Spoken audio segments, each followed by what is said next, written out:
Steven Crowder has been lying to you. He's actually bisexual.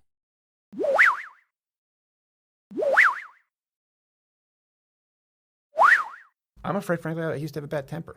I'm afraid of it coming back. I'm afraid of Mr. Hyde rearing his ugly bisexual head. That was a short phase. I'm joking, of course. By solidarity. Unless, of course, you think I'm a dirty liar, then you can put that down in the comments. I'd love to prove you wrong. We're actually going to talk about the way that he lies to you at the behest of billionaires. Yes, that's right. He makes all of his money through private benefactors. Don't believe me? Take the word of Jeremy Boring, founder of the Daily Wire. He admitted to this during their feud. You know, he talks in his video about being one of the only true independent conservative voices. And I find that incredibly offensive. You know, Stephen, the whole time I've known him, has worked for someone else, has been paid by someone else. That doesn't mean other people tell him what to say. He's a very independent voice, and that's good. So is Matt Walsh. So is Candace Owens. So is Ben Shapiro. So is Michael Knowles. So is Brett Cooper. But Stephen, you know, as much or more than any of them, a very independent voice. But he's not exactly a self-made man. That's not true. He was paid by PJTV when I met him, which was owned by a billionaire at the time.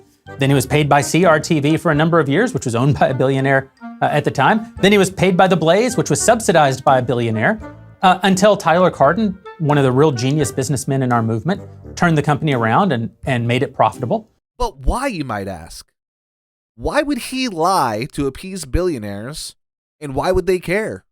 Because voting Republican creates tax cuts that are larger than what they pay Stephen to lie to you. Final question. How much does a billionaire have to pay you to suppress your sexual urges? I'm afraid, frankly, I used to have a bad temper. I'm afraid of it coming back. I'm afraid of Mr. Hyde rearing his ugly bisexual head. And don't even get me started on Michael Knowles. Hey, Michelle was looking for you. Yeah, we broke up. What? I thought you got along. Yeah, we got along a little too well. And that is a problem. Why? She wanted a husband, and I'm not ready to die. Don't worry, I got another target. He's an athlete. I invited him to the house. Is he even gay? When has that met?